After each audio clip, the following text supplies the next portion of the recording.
Los mercados de materias primas o productos básicos son los mercados mundiales donde se negocian todo tipo de materiales no procesados, como metales preciosos, oro, plata, paladio. Energéticos, petróleo, gas. Productos agrícolas, trigo y arroz. Existen en el mundo unos 50 mercados organizados principales en los que se transmiten y cotizan este tipo de bienes.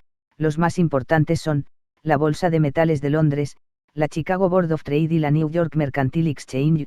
En ellos se efectúan transacciones tanto a presente como a futuro y opciones. Las materias primas son activos extraídos de la naturaleza no procesados, que se utilizan para elaborar materiales y bienes de consumo. Por lo tanto, es un activo consumable, transformable y tangible. La materia prima se utiliza en las empresas industriales que son las encargadas en la fabricación de productos. Las compañías comerciales son las encargadas de comercializar los productos que las empresas industriales fabrican. La materia prima debe ser perfectamente identificable y medible para poder determinar tanto el costo final de producto como su composición. Sus cualidades son las siguientes. Depende de factores externos, las sequías agrícolas de este año, la tensión en Medio Oriente y la desaceleración de la economía china han repercutido en los mercados mundiales. Temas geopolíticos, climáticos y culturales de todo tipo repercuten en este mercado. Es volátil. La volatilidad histórica de la mayoría de las materias primas está cerca del 30% anual. Esto significa que durante el transcurso de un año el precio de una materia prima variará en un promedio de un 30%. Tiene retornos altos. La misma volatilidad de estos productos permite que sus inversionistas puedan tener grandes ganancias o pérdidas. Ese riesgo es recompensado con un mayor retorno. Se puede transar rápidamente, son insumos vitales para la producción de bienes y servicios, un mercado atractivo para los inversionistas. La inversión en materias primas conlleva un riesgo geopolítico asociado, ya que estos recursos naturales se encuentran en diferentes continentes y la jurisdicción sobre estas materias primas corresponden a los gobiernos de cada país, empresas internacionales y muchas otras entidades. Los desacuerdos internacionales sobre el control de los recursos naturales son bastante comunes. Por ejemplo, para acceder a los grandes yacimientos de petróleo ubicados en la región del Golfo Pérsico, las empresas petroleras tienen que lidiar con los países soberanos de Oriente Medio que tienen competencia sobre esta commodity. Por tanto, los inversores se hacen la siguiente pregunta. ¿Cómo protegerse de la incertidumbre geopolítica? Para minimizar los riesgos geopolíticos, los inversores deben invertir en empresas con experiencia y economías de escala. Por ejemplo, si nos planteamos en invertir en una compañía petrolera internacional, podemos elegir una empresa con una trayectoria establecida o una empresa de menor tamaño. Una empresa de trayectoria internacional, como ExxonMobil que tiene la escala, el alcance y la experiencia en los mercados internacionales para gestionar problemas, conseguirá minimizar el riesgo geopolítico.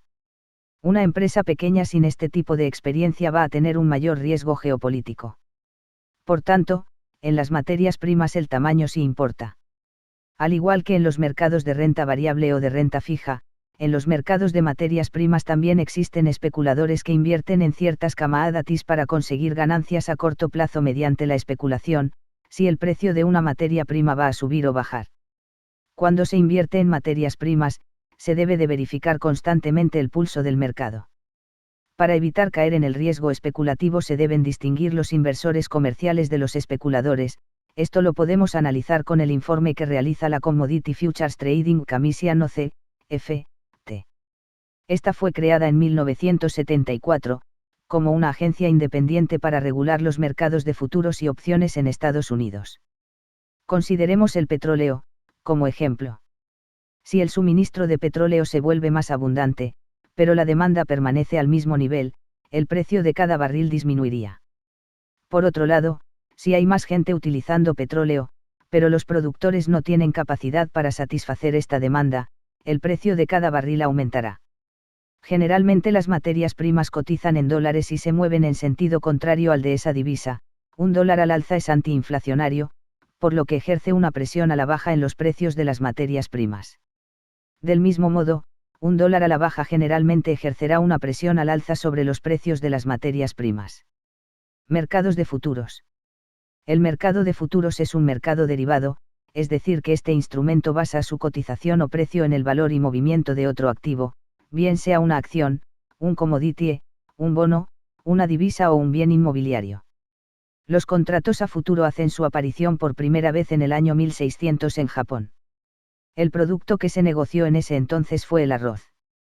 La razón de la aparición de los contratos a futuro surge de la necesidad de que el agricultor pueda vender su cosecha, antes de cultivarla, a un precio fijo y comprometerse a entregarla terminada la recolección al comprador del contrato, para así reducir los riesgos que conlleva el precio de la cosecha en un futuro, con respecto a los precios de las cosechas de otros agricultores.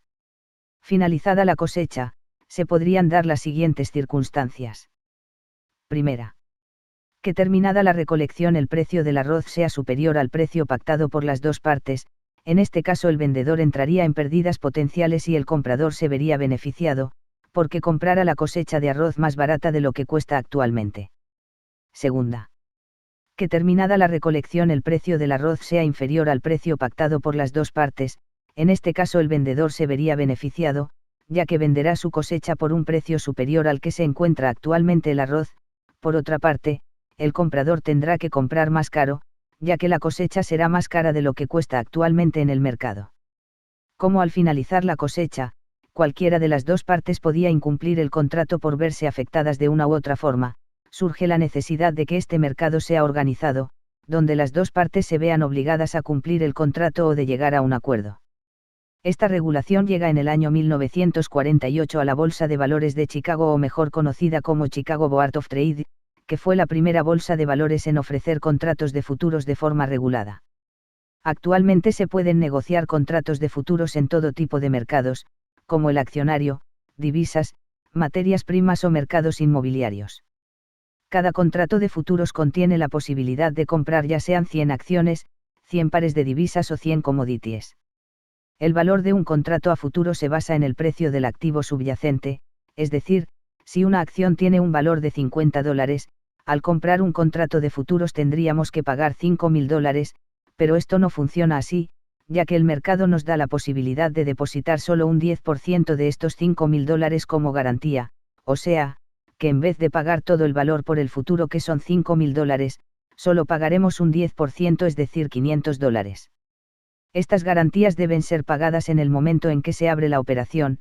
Esto nos permite mayores rentabilidades con poco dinero, es decir, que ganaríamos como si hubiéramos depositado el valor total del futuro, es decir, $5.000, pero cabe aclarar, que así como podríamos tener mayores rendimientos con tan poco dinero invertido, también puede conllevar a perder el total de las garantías, es decir, este 10%, si el subyacente, en este caso la acción, se desvaloriza solo $5, o sea $500, ya que, como explicamos anteriormente, cada futuro contiene 100 acciones.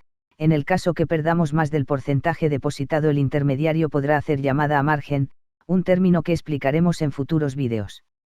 Este instrumento ya entra en la gama profesional y, a pesar de estar más evolucionado para la negociación y rentabilidad en poco tiempo respecto a los mercados expuestos anteriormente, como el accionario, el de divisas, o el de commodities, existe un instrumento aún más avanzado y que se creó específicamente para comerciantes profesionales, ya que, a diferencia de otros mercados e instrumentos, esta herramienta nos ofrece el mejor aprovechamiento del mercado, ya que se puede utilizar tanto en mercados al alza, como a la baja, e inclusive cuando no existen movimientos en los mercados. También ofrece una menor tasa de riesgo y mayores rendimientos en muy poco tiempo si se utiliza de manera correcta. Este instrumento es el de opciones financieras, que explicaremos en el siguiente vídeo.